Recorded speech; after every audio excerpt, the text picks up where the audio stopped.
love cooking and I love teaching people how to cook. I've been doing both for 30 years. To cook well, it helps if you love and value food, as that is where it all starts. My approach to cooking is simple and not new. Use the best ingredients you can, get organised and follow the recipe. That way, you'll be sure to get wonderful results. I love hake. When you see it on the fishmonger slab, it's not a thing of beauty, but what it lacks in looks, it more than makes up for in flavour, with sweet white flesh and a firm texture. It can be cooked in so many different ways, but grilling is one of the simplest and least fussy, making it an ideal method if you're serving it as a starter. So I've got a piece of lovely hake. This could be whiting, it could be haddock, it could be salmon. All can be cooked in this very, very simple way. I've got a frying pan on heating, just so that it's hot when I put the fish onto the pan. That way the fish won't stick on us. So what I like to do is to dip the fish in a little seasoned flour. That's what seasoned flour is. It's quite simply some flour that's got salt and pepper in. So I'm going to sprinkle in a little bit of salt and a little twist of black pepper. Then just dip your piece of fish into the flour, like that, on both sides. And then I like to tap off the extra flour. The reason I use the seasoned flour is because I find it gives me a little bit more colour, a little bit more texture on the fish. You can absolutely cook fish exactly the way I'm doing it here and omit the flour altogether, if that suits you better. Now, I'm going to spread a little bit of butter onto the surface of the fish. So smear it on, so it's like you're buttering a little piece of bread, rather too meanly, really. Now this is important. Ensure that your pan is very hot. So don't just pop it in, just do that. And when you hear the sizzle, you know it's hot enough. If it doesn't sizzle, wait a couple of minutes and let the pan get hot enough. It will completely repay you those couple of minutes that you've just waited. So pop it on, flesh side down, and I want that to get golden brown. Now when you're pan frying or grilling, you need to keep an eye on the heat so that the fish doesn't start to stew, because if it starts to stew, the juice will run out, and we want the juice in the fish, and also there's a chance it might stick on you. So we're getting a nice bit of smoke action here. If you're pan frying or grilling, there's going to be a little bit of smoke. There needs to be. Turn on the extractor, it'll take all that out of your kitchen. If you don't get smoke, you're not going to get colour. If you don't get colour, you're not going to get flavour. This is the sort of food that I eat mostly myself. Quick, easy, impeccable ingredients, an incredible freshness of taste and full of goodness. Let's have a look and see if this is ready to turn. Oh, yes it is. Look how golden that is. It's absolutely beautiful. Really lovely. And the way it's sort of shrinking up a little bit when I turn it over, that's a good indication of the freshness. It's also a good indication, by the way, that the pan is hot enough. Even though the fish was dipped in seasoned flour, it's worth adding a little bit of extra seasoning at this stage. Right, while that's finishing cooking, I'm going to make the little herb butter to go with this. So a little bit of butter melting in a pan. I'm using a rich combination of flavours here. The chervil and fennel will bring that wonderful anise taste which works so well with fish, and the parsley and thyme will add fragrant, earthy undertones. Add the herbs to the butter and stir until they are thoroughly coated. So I've got what really you'd call a herb relish. It's thick with herbs. That's really what I'm after here. And the butter is a beautiful liquid vehicle, if you like, for the herbs. And I'm not going to put that back on the heat now, because I don't want to cook the herbs. I want the raw flavour of the herbs. That's where the really eye-popping deliciousness will be in this simple sauce to go with a piece of simply but perfectly cooked fish. So, let's see if the fish is cooked. What you want to do is just look in, and it should no longer look translucent. That's really pretty much perfect. I have a nice hot plate. I like to serve a piece of pan-fried or grilled fish on a nice hot plate. So, there we go. Lovely. A piece of simply cooked fish, absolutely a thing of beauty. So, a little of our herb relish.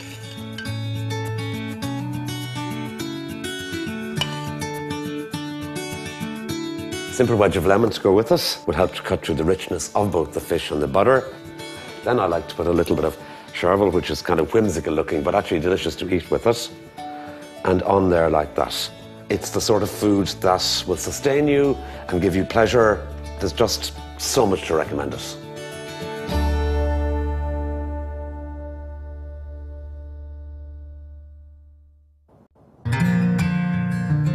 Casserole roasting is an invaluable technique. The object is to cook the main ingredient, in our case chicken, in a tightly sealed casserole so as to achieve succulent flesh and at the same time trapping in all of the precious cooking juices. The juices become the basis for the sauce, or indeed can be the sauce. I'm going to use some Indian spices today. Another day it might be tarragon, watercress, wild garlic. They can be added to the bird at the beginning of the cooking or to the juices at the end. When you cook the bird on the bone, the skin still on, it produces a uniquely good flavour and texture. It's a wonderful technique. Sometimes I want a really hot, spicy chicken dish, and then other days I want a sort of a milder, more aromatic flavour where it's more about the spices particularly than the heat of the chili. And that's exactly what I'm going to do with this chicken when we're going to cook it in our casserole roasting technique. So lovely free-range chicken, and I'm going to start off by smearing the chicken breast with a little bit of soft butter. So I've got my butter here at room temperature, and I'm going to take part of my butter, just smear on the butter onto the breast. So that's plenty.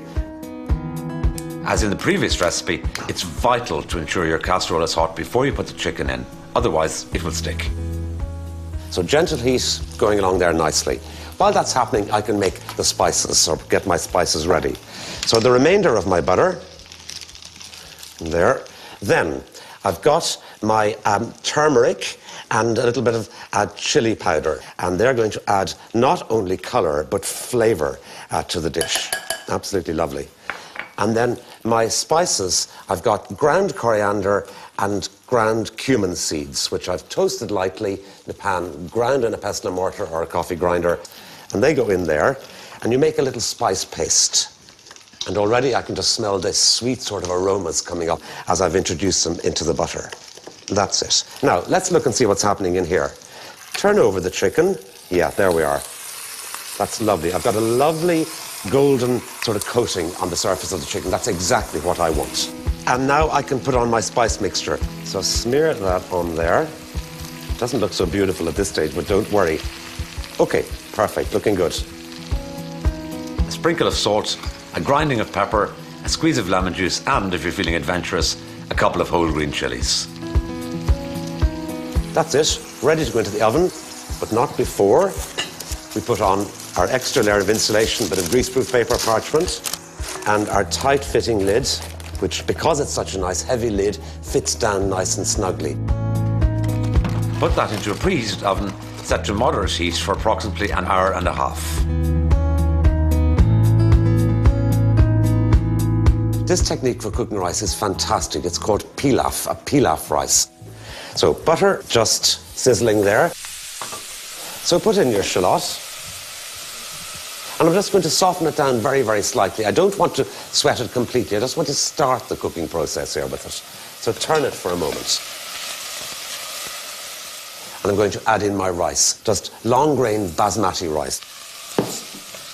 And all I'm looking for at this stage is that you'll see that the grains of rice just start to blanch slightly. In other words, they just get slightly whiter looking. But that seems to just lift the flavour of them slightly. Great. Now I'm ready to add in the stock. Just all goes in one go. A little bit of a sizzle, as you'd expect. Then turn the rice in the stock, and then, very importantly, a pinch of salt to flavour it. Now, we're going to bring that up to a simmer, and then when it comes to a simmer, keep it at a simmer and simmer it very gently for about 10 or 12 minutes until all of the liquid has been absorbed by the rice and it just looks beautiful and fluffy. And it is as simple as that. Curly kale is so easy to deal with. You just sort of break off the individual stalks like that, and then just pull the leaf off the stalk. Simple as that. And then I break it up for cooking into bits sort of about that size, sort of bite-sized pieces. If they're left too big, sometimes it can be a little bit awkward to eat. So I've got some water on boiling here, a good pinch of salt, and then we're going to pop in the kale. And that looks like a lot of kale at this stage, but it does sort of boil down. And very importantly then, I'm not going to put the lid back onto the saucepan because that would draw some of the lovely colour out of my kale. Give it a stir, and then don't be tempted to put the lid back on the saucepan. Let that cook for about 8 minutes until the kale has been fully cooked through. Strain it immediately. This stops the cooking and ensures that it maintains its vibrant colour. Drop that into my saucepan just to season it up. Add a generous dash of extra virgin olive oil and finally a good squeeze of lemon juice to lend it a bit of zing. And that's it. The light glaze of oil ensures that it's not heavy while lending the kale a lustrous shine. Pop that into a preheated serving dish and keep it warm until serving. Coming up after the break, I'm going to show you how to make a fragrant coriander and cream sauce to serve with the chicken. We're going to follow that up with a kiwi granita, served with Lacy Nut Biscuits, a refreshing way to counterbalance the spicy chicken.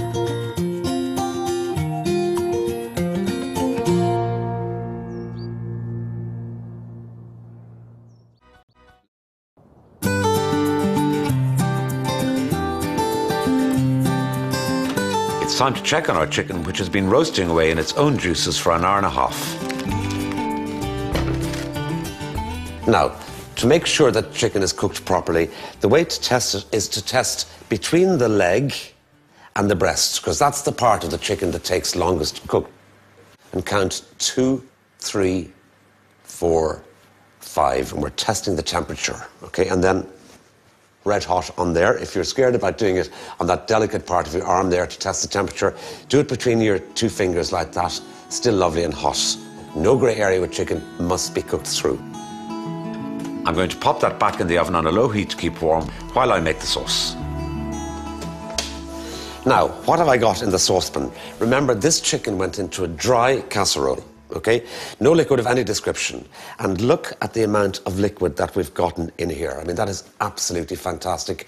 The chicken has given us that, nothing else. I could strain off the fat off the top of that by just skimming the surface of that with a spoon if I want to. Or else, what I like to use is my old favourite, the maigre. Looks like a little jug with 2 spouts. And this will help me to degrease the liquid. So, it settles here for a moment, and like oil and water, fat on liquid just rises to the surface. So we pour it through the end of the maigre that's got the little spout attached, and that holds up the fat which is on the surface of the liquid.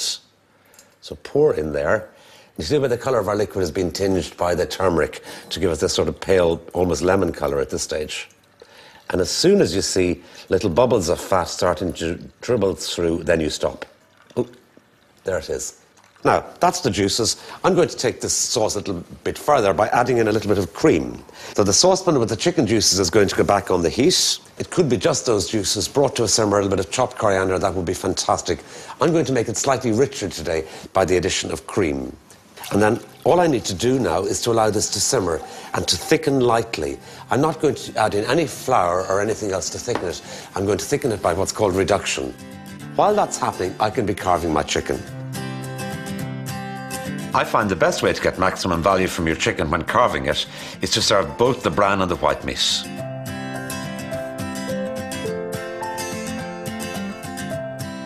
So, with the rice, you can serve it exactly just as it is. It's been sitting in the saucepan staying warm, but usually at this stage I like to add in a little bit of chopped fresh herb. So I have a little bit of chopped flat parsley.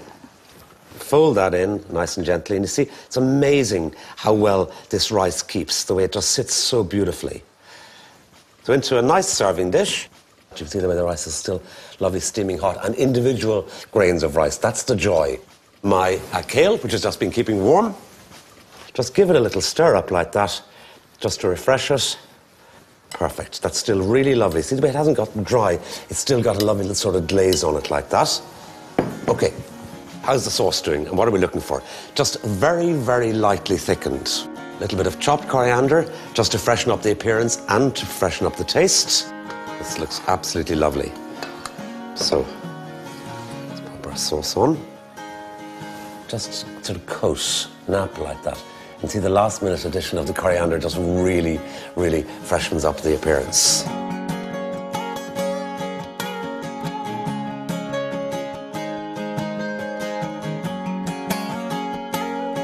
And the final little thing, a few little sprigs of fresh coriander, just as a little garnish. So this meal, full of great techniques, highly nutritious, and really fantastic to eat.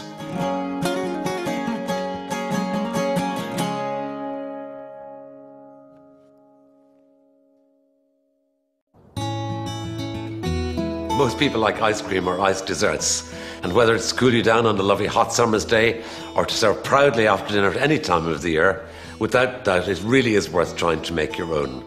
A cooling dessert would be the appropriate thing to serve after our casserole roast chicken with those lovely Indian spices and the chilies. And because there was little cream in that sauce, I'm suggesting a dairy-free ice here. These little biscuits I'm going to serve with the Granita are like little flat, sweet crisps, and they're full of little air holes, like something you expect to see in a lovely cafe or even in a restaurant, but really, really easy to make at home. The predominant flavour here is nuts, and you can use a mixture of different nuts. I've got some Brazil nuts, pecan nuts, and almonds. I find that the textures and the flavours are better if you use a sort of a varied mixture. And what I've done with them, you can chop them by hand if you want to. I actually put them into the food processor, and I've rendered them into a sort of a grit, I suppose you'd call it, like that. Add the nuts to the butter. Then add some caster sugar, 2 teaspoons of water, and 1 teaspoon of apple pectin. The pectin gives the mixture a lovely elastic quality. The final ingredient then is liquid glucose, and this will help to make the biscuits keep really, really well when they're cooked. So they'll keep for 24, even 36 hours. So at this point, it's a strange looking composition of ingredients. What I want to do is I just want to dissolve the liquid glucose and make sure all of my ingredients are mixed together, and also just to break down the sugar. And we're just melting them until it's literally that consistency. That's it, as simple as that. Using a teaspoon, dollop the mixture onto a baking tray lined with parchment paper. Allow a little space between them for the biscuits to expand. You don't have to spread it out, it will find its own level. I've got space to a couple of tiny little ones, so why don't I pop a little one there? Again, this can be the cook's taste. Right, that's those ready to go into the oven. So I've preheated my oven to 180.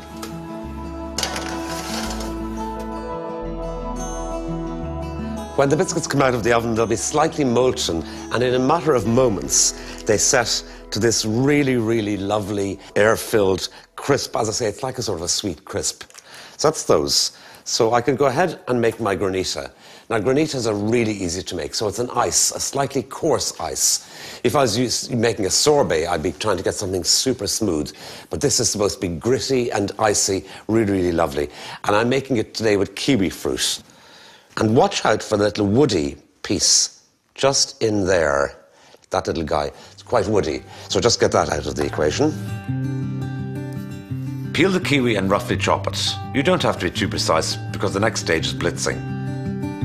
What's very important is you don't overblend the mixture, because part of the beauty of a kiwi fruit visually are the beautiful jet black seeds. They're like the colour of Kilkenny marble.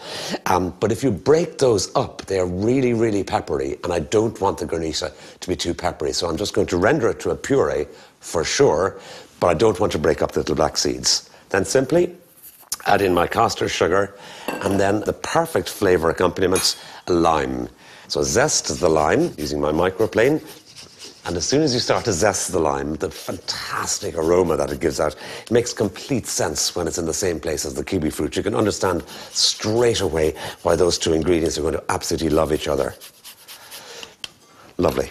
That's all my zest. Then whenever I'm juicing citrus fruit, I like to press on them heavily like that a few times, and to render it sort of soft. See the way it's soft and squishy like a squash ball? It's much easier to get the juice out then, and I feel you get more juice out. Squeeze in a generous dash of lime juice. Now gently pulse with a hand blender, but remember, don't overdo it, because if you break up these seeds, you'll end up with a bitter Granita. Okay, that's the consistency I'm after. So just sort of liquidy looking like that. No large bits except for one I just found there. There's almost always a rogue, and there it is. So, sorry, rogue. So that's it, another stir. Yeah, to get that lovely liquidy consistency. So in other words, no large bits of kiwi that are just going to freeze into icy bits of kiwi. So that's absolutely perfect. I'm very happy with that. So now, to make it into a Granita, you need to freeze it. Leave it in the freezer until the mixture is semi-frozen and slushy looking. Then take it out and beat it up with a fork. So you bring the frozen Granita back into the middle and just mix it all up. So you break up, you don't have any large, sort of really big lumps. Repeat this freezing and mixing process 3 more times. When the Granita is finally ready, you'll see that the mixture has crystallized and you're left with these lovely shards of kiwi. This is so simple, absolutely so simple. Okay, we could have that on its own. I've often eaten it on its own, lovely. But I want to just take it another step further by serving a little sauce with it. So I've got some orange juice here, which I've just squeezed a moment ago. Oranges, by the way, come out of a round orange thing, not out of a box that you need to use a scissors to get at. So freshly squeezed like that. Add some caster sugar for some extra sweetness. And some passion fruit. So these are really, really perfect. That sort of dimple like that, love it, exactly right. But I just want the juice. So what I'm going to do is to just scoop out the seeds with a spoon, easy as pie. And that is really, really delicious, sweet tasting, flavor filled juice. And it pairs brilliantly with the Granita. So it's really lovely. Now, by the way, the other thing is you don't have to sieve out the seeds. Some people love the crunchy seeds, some people don't like them. So that's up to you, but I usually do sieve them out, particularly given that I've got little seeds in the kiwi fruit in the Granita anyway. Then all I do is just pass that through a sieve. Keep at it like that. And the combination of orange juice and passion fruit is really, really good combination of flavours. Now, when you get to that stage and you think, I'm there, go a little bit further. Keep at it. And the more of the flesh that you get out at this stage, the more flavoursome it's going to be. Because the flesh that's closest to the seed is the most flavoursome. Stir the juice until all of the sugar has been completely dissolved. Now, we're ready to serve. So take some of the Granita, pop it in. This is so fresh tasting, really, really refreshing. Like that. Now drizzle our delicious orange and passion fruit juice over the top. So it will be absolutely lovely just like that, a little spoon on the side, or with our little lovely Lacy Nut Biscuits. It's really fantastic with it.